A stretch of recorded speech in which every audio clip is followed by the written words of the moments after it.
This is the Alamo behind me. That was attacked in 1836 by General Santa Anna and about 6,000 Mexican troops. There were altogether about 250 to 270 Texans, also Hispanics inside this. They were all killed, taken out into the plaza here. All their bodies were burned put into a funeral pyre and burned. There were a few survivors. There was Dickinson, and her daughter, who was one of the females inside this. There was a black man and a couple of kids, a few women, Hispanic women also, that were wives of the soldiers that fought here for the Texans. So here we are at the Alamo.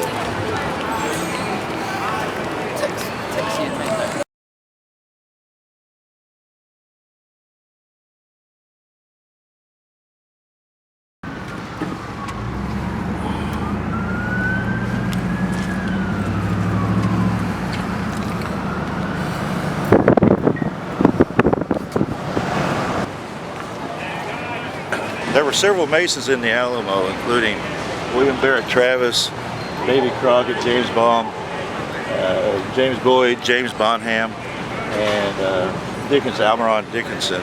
So there are a lot of Masons inside the Alamo whenever it fell. Now, Generalissimo Santa Anna was also a Mason, and this is what saved his life at the Battle of San Jacinto.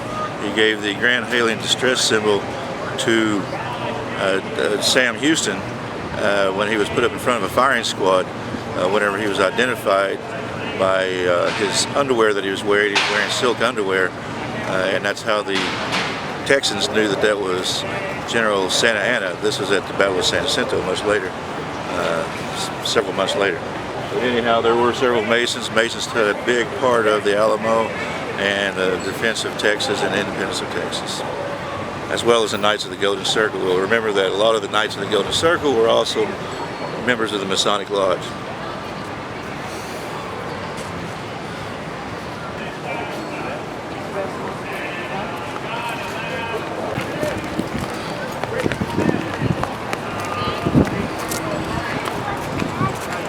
This was used as a federal arsenal for several years. The arsenal basically all the way up to 1861, and then in 1861 the Knights of the Golden Circle came over and took over. They actually captured the Alamo and put their armaments, took all the cannons and all the armaments from it, and basically held that for about 2 years until they moved completely out of the Alamo itself.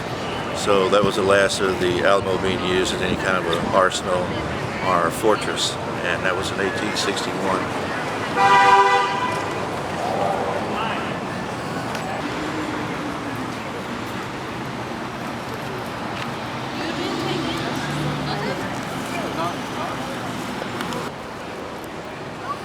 Alright, here's a really interesting story I found out while I was here. Right before the Knights of the Golden Circle took over the arsenal that was here, there wasn't very many weapons or guns or cannons or anything here, there were just a few. Whenever they came in and took it over, one of the guys that was in charge here, he wasn't the full commander, but the guy an officer that served under him in the United States Army was a guy by the name of Robert E. Lee. The night that the attack happened, he took the fastest horse that he could find, got on it, and split to Washington, D.C. He didn't know which side Virginia was going to go on, which side, either whether with the Union or with the Confederacy. And whatever the Confederacy, he was basically succeeded from the Union. He was offered by the Union the entire command of the entire Union Army.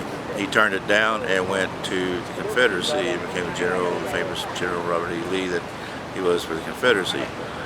But he was here, stationed here at the beginning of the Civil War, and whenever the Knights of the Golden Circle took over the Alamo from the Yankees, he split town on the fastest horse he could. Didn't stop till he got to Washington, D.C., where he was offered the rank of the head of all the Union Army. And anyhow, he turned it down when Virginia succeeded. This is the Redneck Archaeologist, and I'm reporting from the Alamo in San Antonio, Texas. Get you some learning.